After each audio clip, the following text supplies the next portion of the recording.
young woman is living in a small Concord, New Hampshire apartment with her husband and their little boy. Their marriage is rocky, and he comes and goes often, leaving Judy alone with their toddler.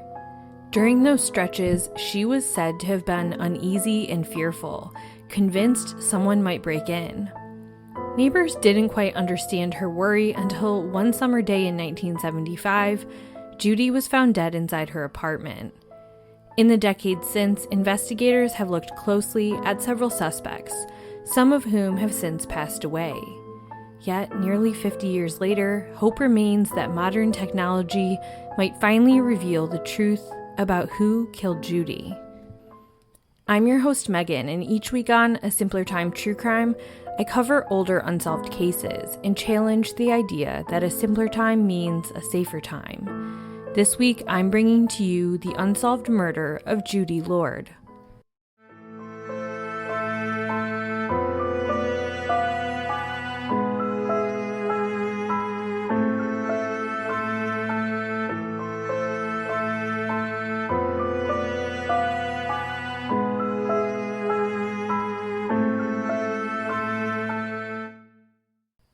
Before we get started, I wanted to tell you about a podcast collaborative I'm participating in. The podcast is called You Should Be Here, and this season is titled The Cases That Haunt Us. There are so many amazing, victim-centered, ethical true crime podcasts participating in this, and each podcaster is donating 2 episodes. Every penny raised from this project goes directly to a nonprofit organization working to help victims and victims' families. So go subscribe to You Should Be Here and feel free to catch up on all the previous 3 seasons while you await the drop of season 4. Can't wait to have you join me over there, and now time for the episode. As a fair warning, this episode is a little shorter because there is less out there available on this case. That happens sometimes in the older cold cases I cover. And whenever possible, I don't want that to limit covering the case altogether because Judy's case still matters and she still has family out there who have waited half a century for answers. It was around noon on Tuesday, May 20th, 1975, when property manager Joseph McVeigh reached Building 19, Apartment 4 at the Concord and Royal Gardens apartment complex. The subsidized housing complex had a weekly rent collection, and he was at the door of 22-year-old Judy Lord. Joseph knocked and waited, but nobody answered. Thinking maybe someone just didn't hear him, he knocked again. As he listened closely, he could hear the sound of a child crying. Concerned, he went back to his office to retrieve the spare key to the apartment. As he entered, there was nothing noteworthy reported on the first floor, but he could definitely hear the crying child.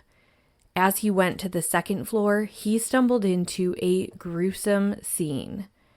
There on the floor of the second-story bedroom was the body of a woman. She was nude and had plastic over her head.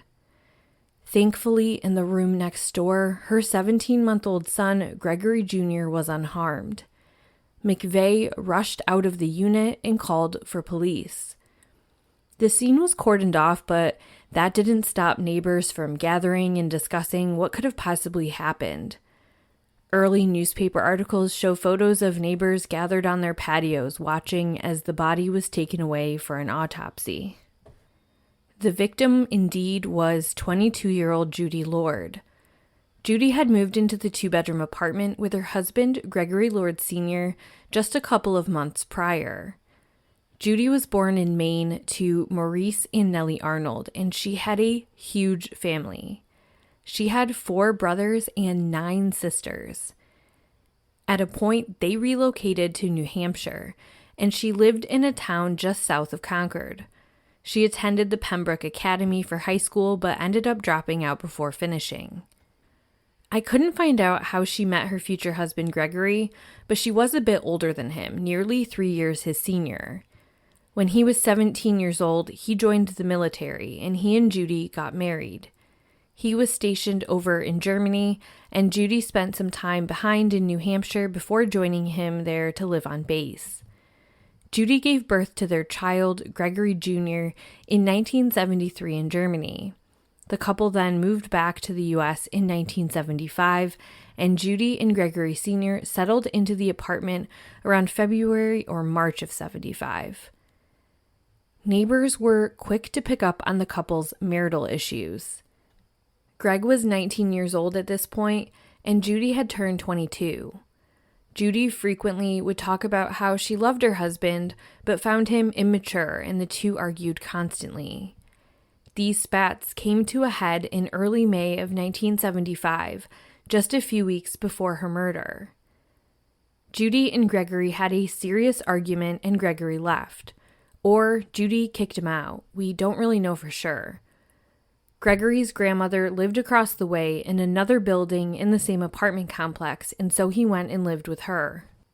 In doing so, he took most of the couple's belongings and furniture, leaving his wife and young son in what was described as a very sparsely furnished apartment. Gregory earned his income working at a local hospital. Judy worked as an aide at McCurley's nursing home. From what I could tell, Judy seemed to like her job and spoke with her coworkers about a lot of what was going on with her life, because they are the people who piece together information for police interviews. But according to reporting in the Concord Monitor, she left her job about a week before her murder so that she would be eligible for support through aid to families with dependent children, because she was finding it difficult to find a babysitter for Gregory Jr., and even when she couldn't afford it. According to neighbors, they thought that Gregory Sr. may have kind of moved back in about a week or so before the murder, but then he was back out again. Another interesting observation that they had was that Judy had what they described as a high level of fear of burglars. It seemed to coincide more with when she was there alone with Gregory Jr. and after her husband moved out. She would ask neighbors if they could come with her to check her apartment to ensure it was clear with nobody inside lying in wait. The neighbors would always agree to do this for her, but they did find it a little odd and a little over the top without any further context. Being that this case is 50 years old, it's hard to know for sure what she said to neighbors, if she did give them context or say what she was worried about. Was her husband violent? Had she experienced a burglary before or had someone threaten her? This is something police may know from conducting interviews, but we don't. Now that we've established a bit more about Judy and her life circumstances leading up to the murder, let's get into the crime itself and the investigation.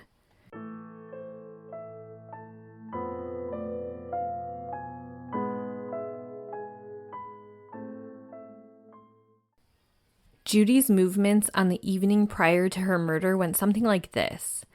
There was a common area in the complex where residents had set up a volleyball net.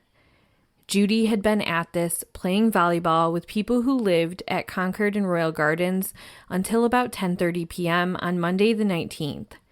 It doesn't say if her son was with her or if she had left him at the apartment sleeping.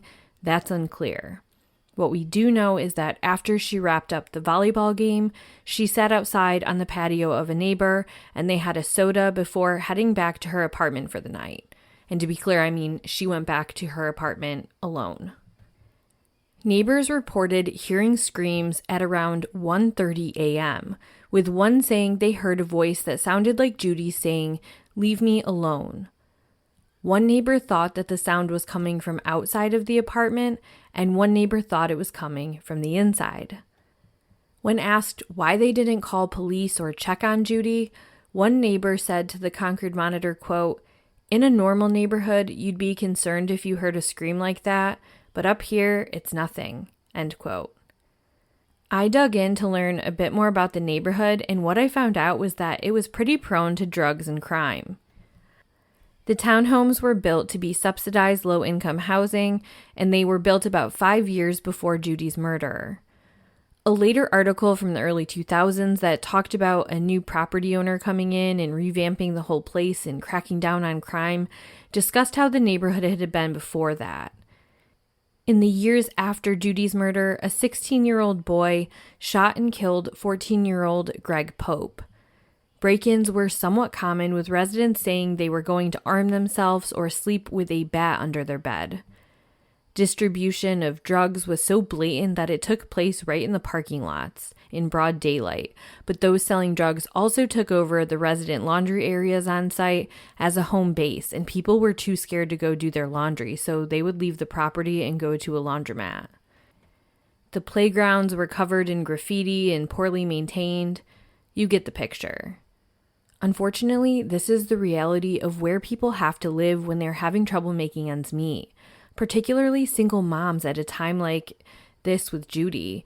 It's still the same now, but in the 70s, her options were going to be limited, as well as her ability to earn income at a time where women were still getting more of a footing in the workplace, and divorce still had a lot of taboo. And of course, any place that has low-income housing is filled with people who are amazing. They make up the majority of the tenants. It's just that with people struggling to get by, it does breed the environment of desperation, which we know can fuel crime. Judy's autopsy revealed that she had been strangled and then suffocated. Early reports referred to it as a plastic bag, but later on, a spokesperson for the police department named Bruce Russell would say that she had been wearing a, quote, plastic-type garment that the killer had pulled over her head. Either way, that's just an awful way to die. Police were able to collect a great deal of physical evidence from the crime scene. So much so that I'm confident in saying that if this crime took place in 2025 versus 1975, it would be solved almost immediately. Gregory Jr. was sent to his great-grandparents' apartment where his father was staying. Crime scene technicians spent 2 full days in the apartment collecting evidence, taking photographs, and dusting for fingerprints. They noted that there were no signs of forced entry into the apartment, but there were signs of a struggle. Judy had fought back during the attack. Some of the physical evidence included fingerprints on a window, bloodstains on a pillow, and hair on the bed sheet. Police sent the hair off to the FBI to be analyzed. Again, this was going to be very limited. In the mid-1970s, they could do microscopic hair comparison. The routine method then was to examine hairs under a comparison microscopes and look for matching characteristics such as color, length, scale, pattern, tip and shaft damage. And by the late 70s, this was used as a strong association tool, but according to the Innocence Project, it really had a lot of risk of failure, and a lot of people were sent to prison with using this technique, going to trial with it, doing the hair comparison, and then later finding out that, they had the wrong person all along.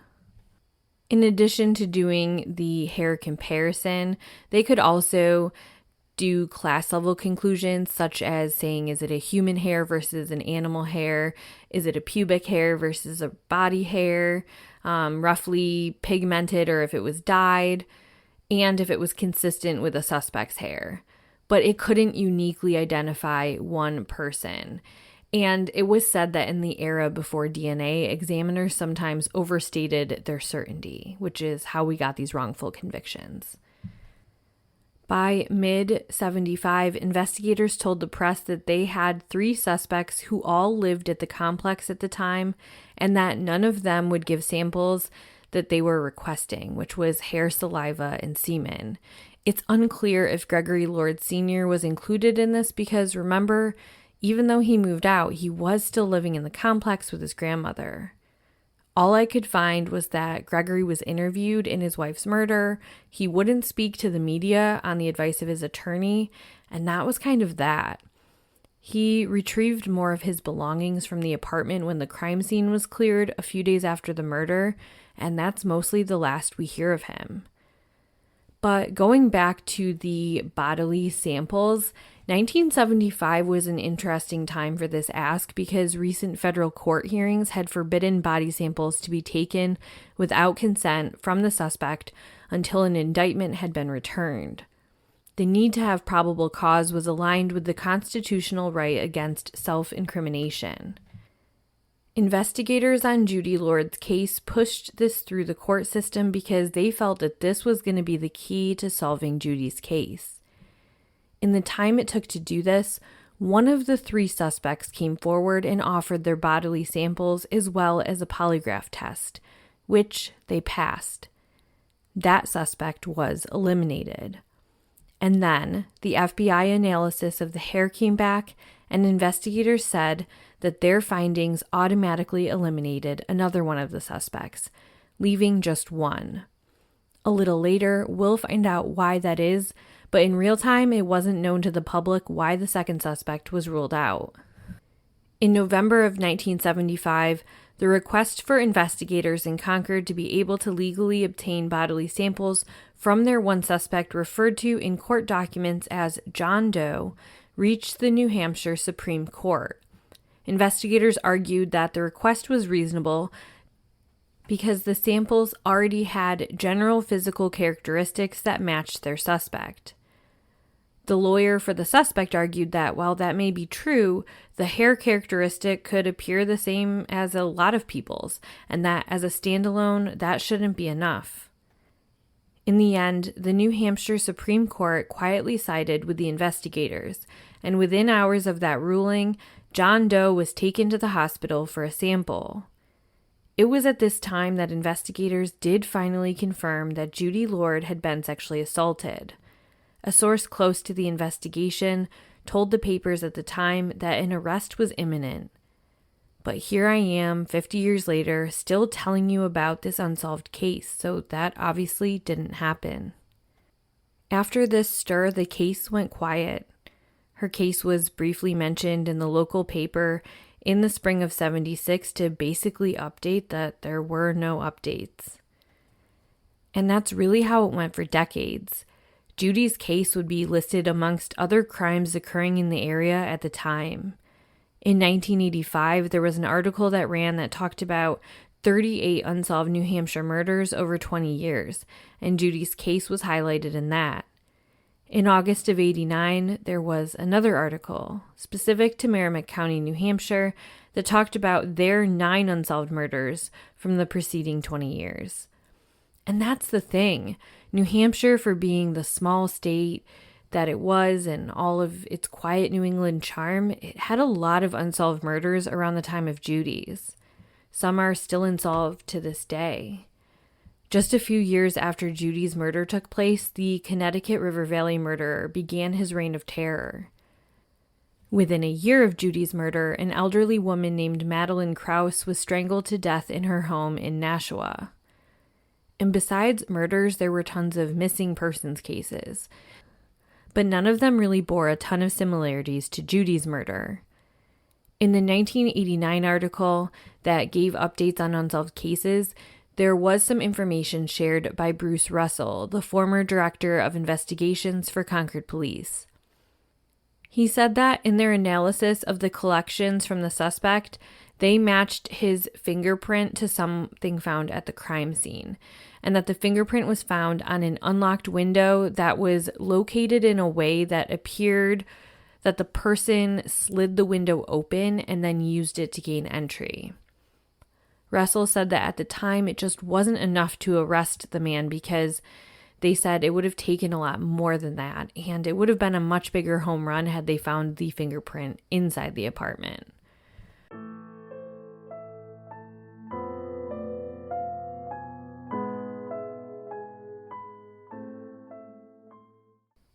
In 2005, Judy Lord's cousin, Bonnie Coate, urged police to reopen the investigation and see if any evidence could be retested with the advancements of DNA testing. And as a result, they did reevaluate the evidence.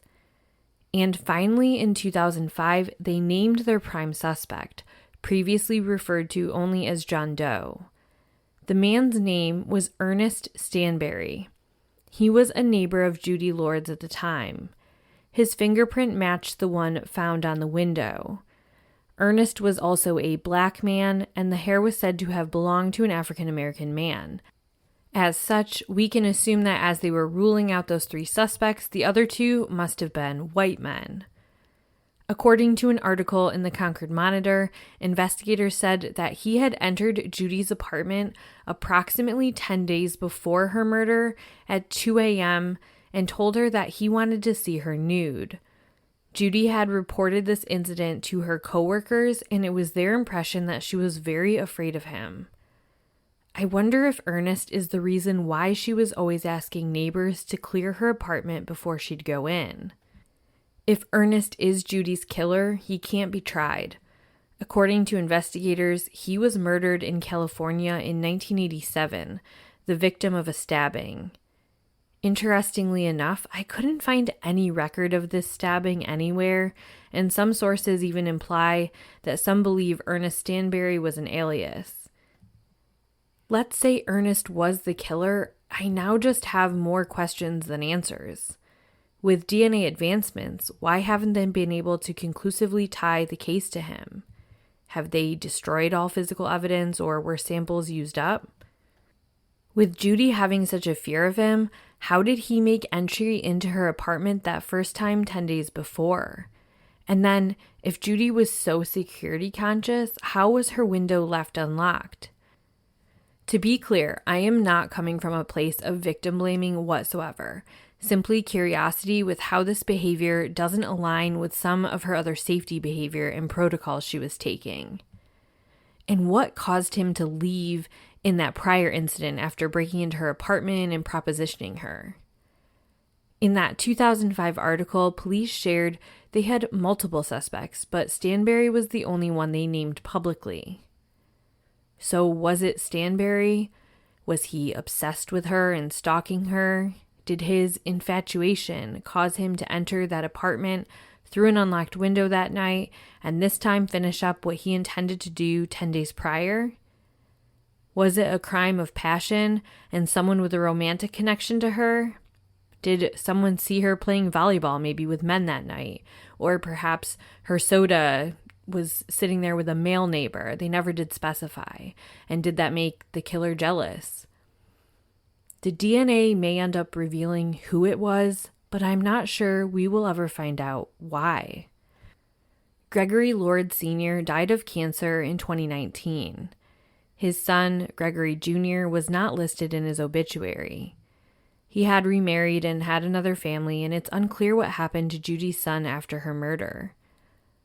This year marked the 50-year anniversary of Judy's homicide, and though her family has stayed mostly private over the years, we know she came from a huge family, and the way they grieve does not mean they wish for answers any less than those who are more public with their appeals. My hope is that in sharing this case, there is renewed public interest and that somebody comes forward with information that could lead detectives in an investigative direction, either forensically or otherwise. If you have any information on the unsolved murder of Judy Lord in Concord, New Hampshire in 1975, please reach out to the Cold Case Unit at 800-525-5555 or by email at coldcaseunit@dos.nh.gov. This has been another episode of A Simpler Time True Crime. If you appreciate the work I'm doing, please leave a 5-star review wherever you listen to your podcasts and share the podcast with a friend. If you wish to support the show monetarily, please visit my Spreaker supporter link in the bottom of the show notes. For case suggestions, please email me at simplertimecrimepod@gmail.com. I'm also on TikTok, Facebook, and Instagram, but Instagram is where I'm the most active with photos that go along with each episode. As always, thank you so much for listening, and tune in next Monday for another episode.